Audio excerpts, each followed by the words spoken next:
For half a century, WJPZ Syracuse has been the greatest media classroom on the planet.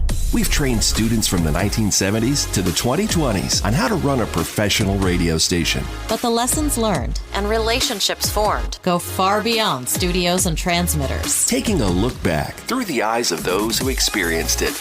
This is WJPZ at 50. Welcome to WJPZ at 50. I am John Jagay. Syracuse has a reputation for being gray 300 plus days out of the year. But nobody in our Alumni Association has a sunnier disposition than today's guest, and he is known by many nicknames. He's known as Brian B. Wild to some folks. He's known as Sweet Lippy Love to others. You may know him as the meteorologist and weather entertainer at WWLP-TV in Springfield, Massachusetts. Brian Lapis, welcome to the podcast. Hey, Jag, great. Really great. Hey, podcast. I've got to get into the habit of saying, hey, podcast or good podcast instead of saying, hey, radio or good radio. That's exactly the case. When Friedman and I call each other, we used to always say broadcaster when we pick up the phone. Now I've started saying podcaster. I love that. Fantastic. Our JPC alums are constantly evolving. As with the times. Right. There are so many things I want to ask you about. I'm going to start at the beginning. How did you end up at Syracuse? How did you get involved with the station? What was it like getting started? You know, it's funny when you sent me that list of questions about memories, the things that pop up in my mind are often the regrets that I have of things that I didn't do when I was at Syracuse. Okay. So one of my biggest regrets was not actively getting involved at WJPZ early on. I got involved in professional radio when I was a teenager. I worked at WILI-FM in Willimantic, Connecticut, my hometown. As a 15-year-old, I think I started as an internship there. And then when I turned 16 or 17, I had a weekend air shift. So I kind of thought I was pretty good. I wasn't very good, but I figured, hey, I'm going to Syracuse University, great communications school. There are radio stations in Syracuse, New York. I'm going to send out my tape to all of these different radio stations in Syracuse. And luckily enough, I got a call the summer before I went to school. So this is the summer of 1987, probably late summer, from a guy by the name of Jeff Brown, who was the program director at Y94FM. Okay. Which at the time was the giant in Syracuse. I mean, they had a 17 or 18 share, 12 plus in Syracuse. They're owned by a great company by the name of New City Communications. And I took that gig. And just for ha-has, I went to the WJPZ informational session as a freshman. And for whatever reason, I talked with Kevin Martinez briefly. I'd sent them a tape and they never got it. So I kind of thumbed my nose at WJPZ at that point. And there was some, I think that in 87, 86, they were going through a little bit of tumult. They were coming out of some tumult of some sort. So I was like, you know what? I'm not going to do this. I am going to go and work weekends at Y94FM, which was fine. But now, hindsight, I wish I had gotten involved much earlier with WJPZ because those are my people, for sure. Yeah. And we can talk more about that later. But anyhow, I ended up, after much hassling and pitching from two friends of mine, when I was a freshman, I lived in Sadler Hall when I was a freshman. Me too. There you go. All right. 6th floor, by the way. 5th for me, but it was close. All right. Anyhow, two guys who were sports folk at WJPZ worked in the Sadler Snack Bar. Okay, yeah. Yeah. Scott Cordischi and Howie Deneroff. Now, Howie is huge. The guy is a sports god. Right. And I remember, I have this memory of Howie Deneroff shaking his spatula at me and going, Brian, when are you going to go over to WJPZ? Wow. And I didn't listen. Here's some advice for all of you young broadcasters out there. When the future executive producer of Westwood One Sports shakes his spatula at you, listen. So anyway, I finally did get involved with WJPZ junior year. So my junior year. And I went to the information session because I wanted to kind of diversify my skill set. I was interested in sales and a little bit interested in engineering. And I ended up starting at WJPZ on the engineering staff. Okay. So people like Dave Roberts and people of that era will often talk about this weird kid that would come in and clean the heads during an afternoon show. Jim Remini and probably Hal Rude. I would come in there, Todd Harris, and clean the heads and check on the equipment. And actually, what was cool is that as a student, I was able to go up to the transmitter. Yep. And there are only a few of us who have been up to the top of Day Hall, and it's breathtaking. In fact, one of my most clear memories as a student and as a WJPZ broadcaster is Scott Meach and I and the engineering chair, who I don't remember his name anymore, and one of the contract engineer, and I can't remember his name. I think his name was Paul. Mm-hmm. We went up to the top of Day Hall to check on the transmitter, and we were in the process, I believe, of evaluating whether or not we needed a new transmitter. And sometime in that era, in the late 80s, early 90s, we did get a new transmitter. Yep. But anyway, I remember this. To talk about kind of the power of this institution, I remember Scott Meach and I rode up in the elevator. You could only take the middle elevator, as I recall, because that's the only one that would go up to the top and get to the transmitter, right? Correct. Needed a key and all that. Yeah. So it was really special. And I remember we were at the top and we were at the door to go outside into the roof. And Scott Meach paused and took this breath. Like this is a powerful thing that we were here at this transmitter that this student club owned and operated. And I don't know why that has stuck with me, but that really has stuck with me. And I have so much respect for Scott Meach and all the people who have been general managers of our radio station, because there is so much responsibility and stewardship in taking care of this institution. Anyway, I thought that was a powerful moment. So anyway, I got on board as the assistant to the engineering director, and that didn't last very long. I mean, I did the thing, but clearly I was a jock and loved being on the radio. I started as an 11 p.m. to 2 a.m. jock, and then quickly moved into afternoon drive. And actually, the first name that I used on the air was Sweet Lippy Love.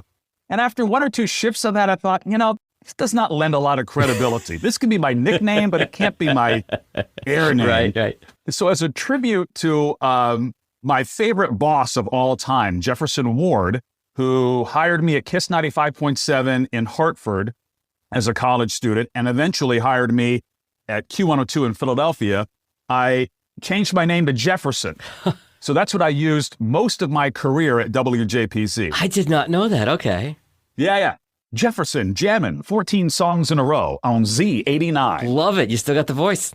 I still got it, although I have no idea of how to work the equipment now. That's a different conversation. Yeah, good point. So that's kind of how I got started, and I kind of found my home as the chief announcer my senior year at WJPZ and had a blast doing that. Were you still at Y94 at that point, or did they give you pushback, or did they say one or the other? How did that play out? Interesting story.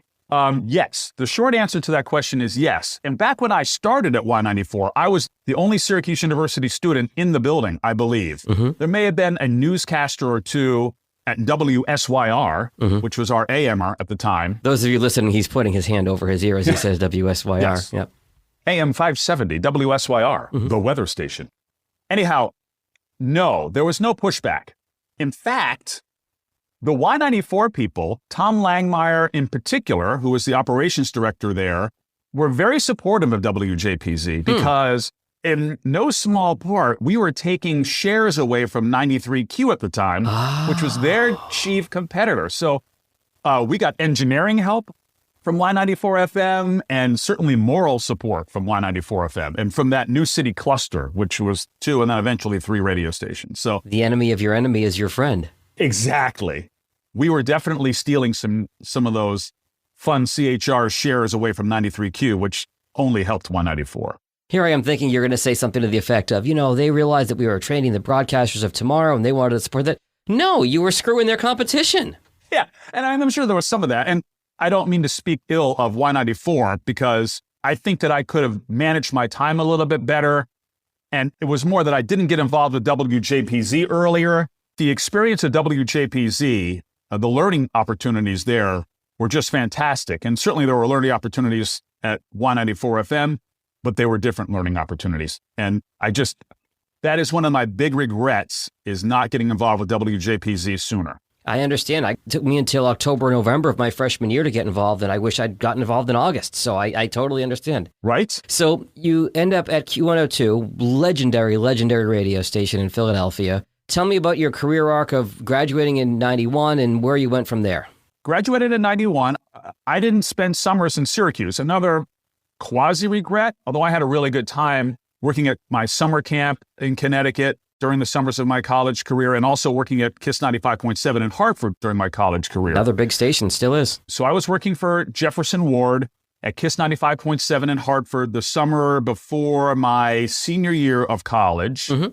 And then after I graduated, I was working, during my senior year, I worked holidays and, when we had vacations at Syracuse, I was working in Hartford for Jefferson. And then the summer that I graduated, I worked for him as well. During that summer, Jefferson left KISS 95.7 for Q102. I think he left in September or October or whatever. Okay. So he hired me to come down to Q102 in December of 1991. So the December after I graduated, I landed at Q102. And I really wanted to do something in radio station management. I didn't know if it was programming or if it was sales or whatever, but eventually it became clear to me that I was on a programming track. So Jefferson hired me to be the call-out research director and weekend jock at Q102, weekend swing jock. Okay. I'm a 22-year-old kid managing a staff of 10 people that would spend Sunday through Thursday calling people in their homes, playing hooks of music on cassette, and that's how we did our music evaluation. Back when radio stations had budgets for research, those of you on the younger side listening right now, and that's how it was done. You'd call people up and play them 10, 15 seconds of a song. What do you think, right? Exactly. Yeah. And we asked them a couple of qualitative questions too, I think. But anyway, that was my job. I had to manage those people and collate all of that information. And I'll tell you, it was hard because these were all entry-level positions. The people that were working for me, they had to call people in their homes, and it was telemarketing, and that has not really changed much over the course of the 30 years. Although fortunately, that might have been before caller ID, so you didn't. They weren't going to screen you out before they picked up the phone. Yeah, it was at the dawn of cell phones, so that's true. That's what I did, and I had a blast. I had a great run. Jefferson, my boss, got fired, and within 6 months after that happened, the company eliminated our call-out research department. So I was laid off or marginalized or fired or whatever. You got the zig? I got the zig. And knock on wood, it has been my only zig in my career. That's impressive. Right? So here's a WJPZ story for you. I get fired in Philadelphia, and that's scary, by the way. Many of us have been there, yeah.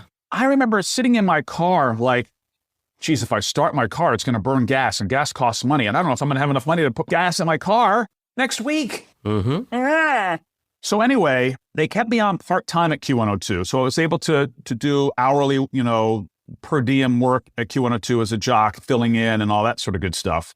And I think within 2 or 3 weeks, I had another gig. Sharon Goodman, BB Good, Yep. world famous WJPZ broadcaster.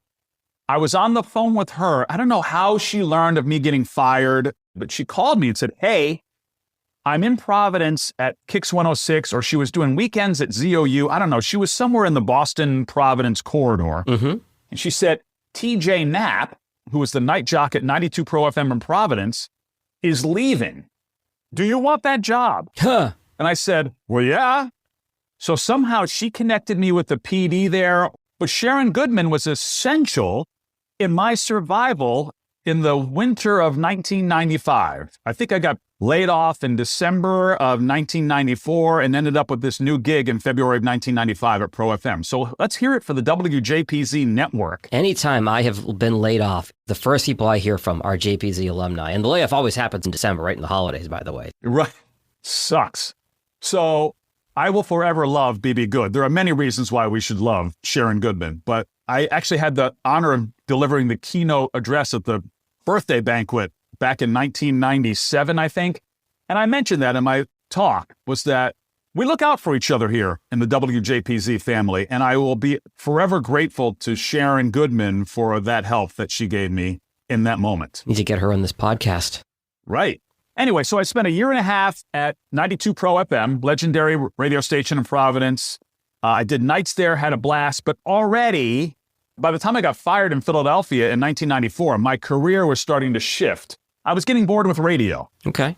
And my very good friend, Dave Roberts, who was a fellow WJPZ alum, while he was in school at Syracuse, he was also taking classes, I think, to become a broadcast meteorologist at Mississippi State. And Dave always had a thing for weather.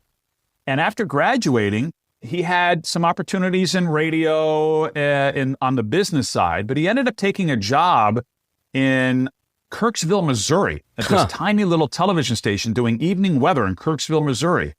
You know, and Dave and I talked every day on the phone. We were thick as thieves in the early to mid 90s. And as I became more disenfranchised with radio, I thought, wow, I've always been interested in television, always been interested in weather, didn't really know much about either. Anyway, when I was toward the end of my time in Philadelphia, I started taking classes essentially through correspondence through Mississippi State University and continued that education while I was in Providence. And then in the summer of 1996, I got my certificate in broadcast meteorology. I've got about 50 some odd credits in meteorology from Mississippi State University. So I started looking for a job. I had a great time in Providence, was making no money. Well, yeah. It's kind of scary, actually. And ended up landing at WWLP-TV. My first day was September 30th, 1996. So it's been 26 plus years at my first television job. And I love living here. I still love television. I don't know that I love it as much as I did in 1996, but it's still a fun way to make a living. And so far, so good. They have not kicked me out yet. You might be one of the first people I've talked to that has had the same gig the entire time that I've known you, because if you were there in 96, I got to Syracuse in 98, I would have met you then. And your reputation precedes you, because I remember talking to one of the students recently, and she introduced herself to me and she said, "I'm from Western Massachusetts. Brian Lapis is my weatherman." That was the first thing she said to me. Oh, that must be Maddie from South Hadley. It was Maddie, who I'm also going to try to have on the podcast. Hi, I'm Maddie. I'm from Western Mass. Brian Lapis is my weatherman. That was the first time I'd had a direct conversation with Maddie, which was hysterical. She's an executive at WJPZ. There you go. A proud South Hadleyan. I love that. It's WJPZ at 50. Hey JPZers, it's Sam Candell, class of 2018 and chair of this year's banquet committee. Banquet 38 will be March 4th, 2023, and you're not going to want to miss it. You can buy tickets now for $89, but only through December 15th. Get them now through the link in our show notes. Looking back at half a century of broadcast excellence. This is WJPZ at 50. Your job fascinates me. And I want to come back to JPZ in a second, but tell me through a typical day in your job. Okay. Typical day in my job, I arrive around 2:30 in the afternoon, and I like to tell the school kids when I visit schools, my job is a nice mix of science and showbiz. I like that. So I start with the science. I get into work and, go through email and all that, and I literally write stuff down on a piece of paper. So I go through, and these days, all of these maps and charts and numbers, it's all publicly available on the internet. So I'll go through a series of forecast maps. I'll take a look at 4 forecast models that are computer representations of what we think the weather is going to be like. And those models have maps with illustrations of the atmosphere and different parameters in the atmosphere. So wind and temperature and humidity and precipitation and pressure and all that sort of stuff. And we also have text data that we use with temperature and wind and pressure and all that sort of interesting stuff. So I'll go through all of that. I do my own forecasting. I process the weather for the next 7 days. So today through the next 7 days, and I literally write it down on a piece of paper. And that is the foundation for the rest of my day. While I'm forecasting, I have little internet video forecasts that I do. I do a couple of those between 2:30 and 4 o'clock. I've also got 2 radio stations that I take care of in the afternoon. And then I have to build the graphics. So usually around 4 o'clock, I'm done updating our internet site, and I build the graphics on our graphics computer. A lot of it is just plugging numbers into a template. Yeah.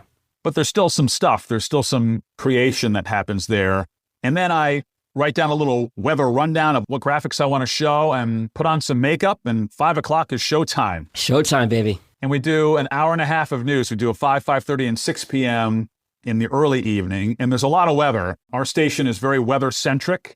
Weather is still researches as the number 1 or number 2 reason why people watch local news, not only in our market, but typically universally, that weather is high on the list. Right. Obviously, there's The environment is much different than it was 26 years ago with weather apps and mobile devices and the internet and all that. But that's our thing. And then I have between 7 and 9 is usually a little light, unless there's severe weather. But there are other tasks that I do in the background, gathering lists of weekend events that we can do forecasts for, creating some more graphics. And then we have a 10 o'clock and an 11 o'clock newscast. And then I'm done. It's usually about 2:30 to midnight. That's my day. What network affiliation is it? NBC. I thought it was NBC. Okay. We have an NBC station, and then our digital sub-channel is a CW station. Got it. All right, let me bring it back to JPZ. Mm-hmm. Give me some lessons that you learned working at the station that you've kind of taken with you throughout your travels and all your gigs, including this most recent one, because it is. Right. The primary thing that I learned from this experience was I really enjoy telling people that they're doing a good job. And I learned how important that was as the chief announcer and as a person who had to critique and teach people how to be DJs. I felt it was important for me to lead with the positive. The best bosses, you'll have a conversation with them and all you want to do is work for them. Run through that brick wall, right?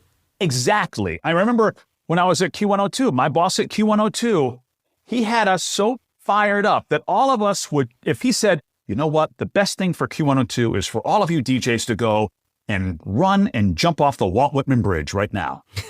We would have done it, So I think one of the things that I learned at WJPZ was that if you're in a position where you're leading people, it's best to lead with positive and be encouraging to people and not be negative.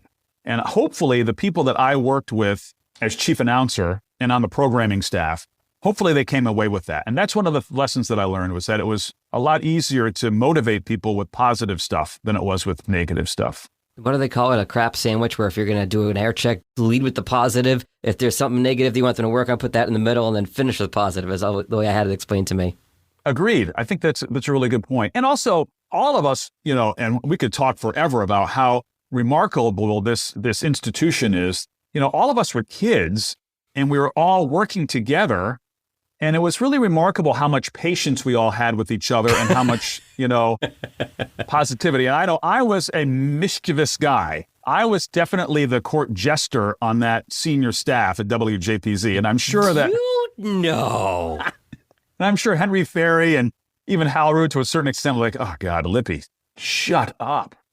But I think that there was some trial and error, but a lot of we did not make many mistakes at WJPZ. We really didn't. I mean, it's really remarkable how successful we were as these crazy kids. But I think, learning to work with people, you can't learn that in a class. I was a Newhouse student and, there were group projects, but it's just a whole other level when you're in a room and in a meeting as young people with the responsibility, the stewardship of this broadcast license, this institution, and making decisions. So, learning how to ask permission for things, learning how to ask forgiveness for things, learning how to, solve problems in real time. Those lessons, well, I can't think of one in particular.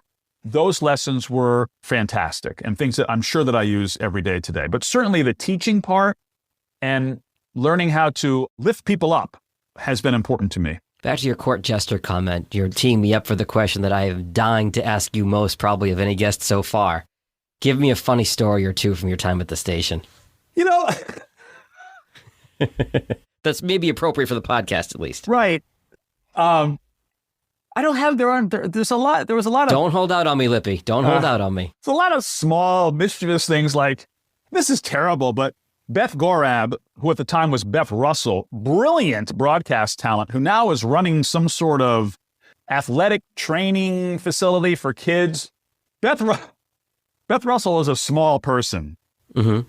And this is terrible, but we used to give her a hard time a lot. And I remember picking her up and putting her in we had this big garbage can at the radio station.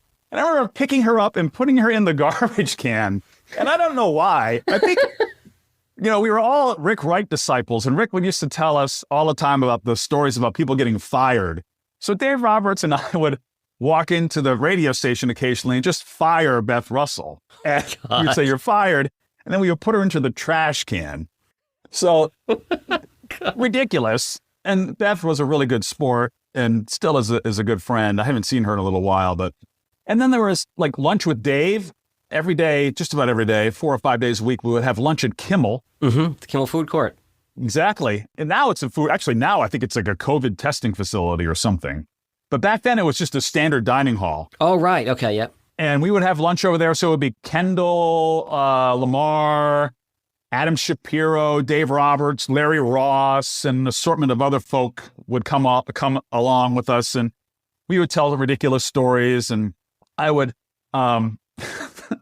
take a salt shaker and pour a little trail of salt on the table. I would say, guys, the road to success in broadcasting is paved with pain. And I would like draw little pictures in the salt on the table. I mean, you had to be there. But a lot of the hilarity was after we graduated. Matt Friedman, Dana Dieterle, Dave Roberts, and I stayed very close after graduation. And we would take trips. We did a trip to New Orleans over Halloween of 1994 that was just debaucherous. We did a lot of eating and a lot of drinking. There was a drunken phone call to Rick Wright at 2 o'clock in the morning. I don't know how we got Rick Wright's home phone number. Or maybe it was his office phone number. Okay. So I think Rick tells that story of walking into his office on Monday morning and getting a string of messages from the drunk broadcasters in New Orleans. You know, talk about these small but powerful moments.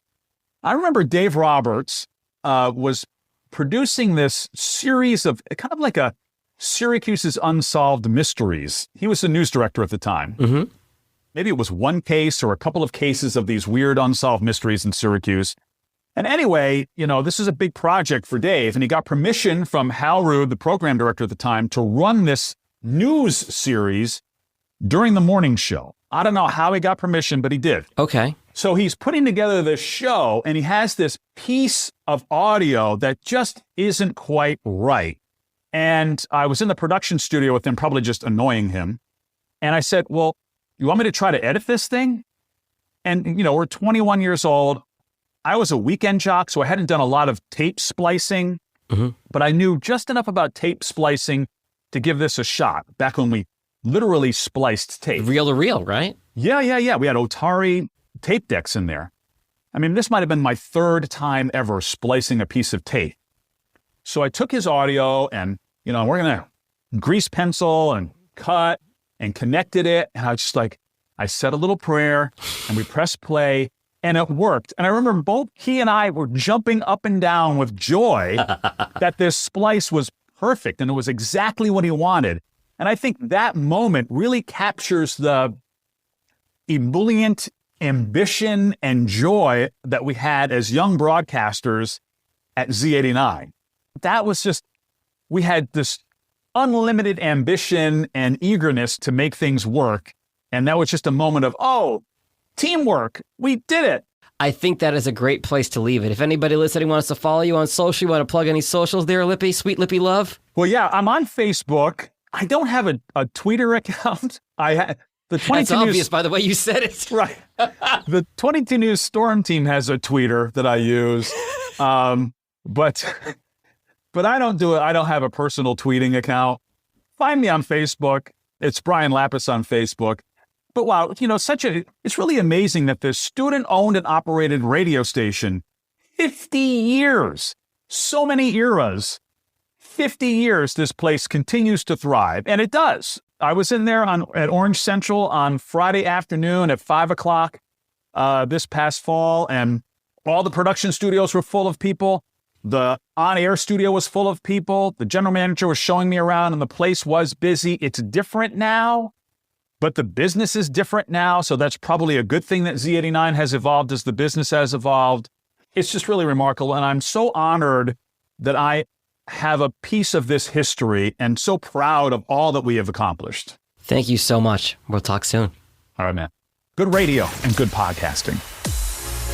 The WJPZ at 50 podcast is created entirely by the staff and alumni of the world's greatest media classroom. It's hosted by John Jag Gay, class of 2002. Editing help from James Bames Grundy III, class of 2020. Imaging by Maureen Cooper, class of 1999. And Ed Lacombe, class of 1985. Podcast artwork by Marty Dundix, class of 2001. Follow WJPZ at 50 on Apple Podcasts, Spotify, YouTube, or wherever you're listening right now.